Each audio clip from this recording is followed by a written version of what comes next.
What's up, everybody? Hope you guys having a great day today. You watch On Air with Nick Job and Nick Job podcast. We have some breaking news that has come out. The Supreme Court rules in favor of January 6th defendant in dispute over obstruction charge.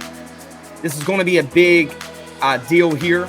Like I've been mentioning to you guys for a couple years, a lot of these people that are in jail over this situation are actually not criminals. So let's get into today's video.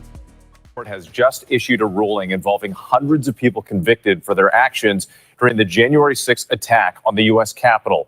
Justices weighing whether to reverse the convictions of hundreds of January 6 rioters charged with obstruction under a 2002 financial crimes law applying to evidence tampering. The case brought by former Pennsylvania police officer Joseph Fischer, who entered the Capitol on January 6th and was charged with obstruction of an official proceeding. Moments ago, the court limiting what charges can be brought against those January 6th defendants. Let's get right to ABC's senior national correspondent Terry Moran at the Supreme Court. So, Terry, break down what this decision means. This is a potential win for this defendant, a man who stormed the Capitol on January 6th and was charged with this obstruction of an official proceeding crime.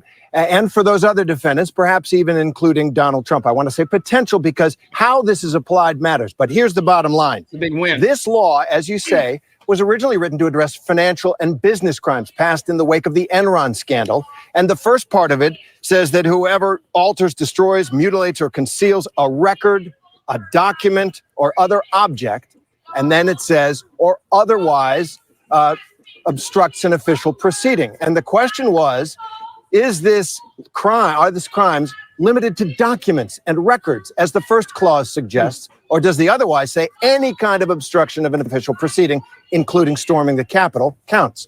In a 63 opinion written by Chief Justice John Roberts, Roberts says you can't transform this statute that has to deal with documents and business crime and the like into an all-purpose catch-all obstruction of justice, obstruction of official proceedings count. So it's a win for Mr. Joseph Fischer, the man who stormed the Capitol and brought this case.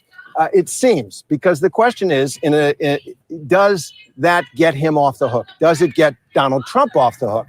And there is a possibility that in storming the Capitol, they interfered with the process of documents, the electoral count votes that were being certified that day. That's a question for the lower courts. But the court has essentially shut down what the special counsel and the Justice Department was trying to use this law for, obstruction of official proceeding, to use it to apply in general to anyone who stormed the Capitol. That can't be. It has to be tethered to documents, records, and the like, just as the first part of the law says.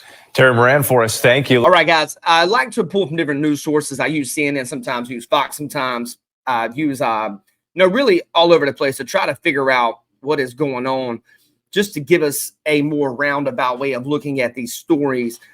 This is a big deal right here when it comes to the January 6th Supreme Court ruling.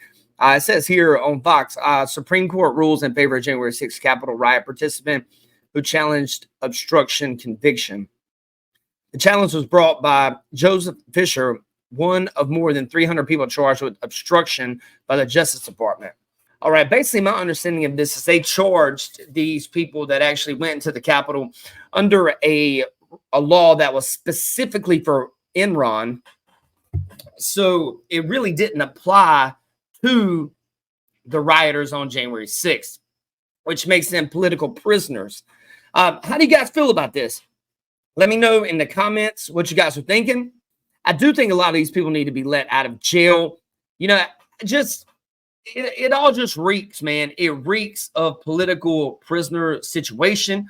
It looks like Donald Trump might be able to actually get a couple of his actual charges wiped off in this situation as well. I don't know, man. You guys let me know what you think. Let's get it, man. No mercy.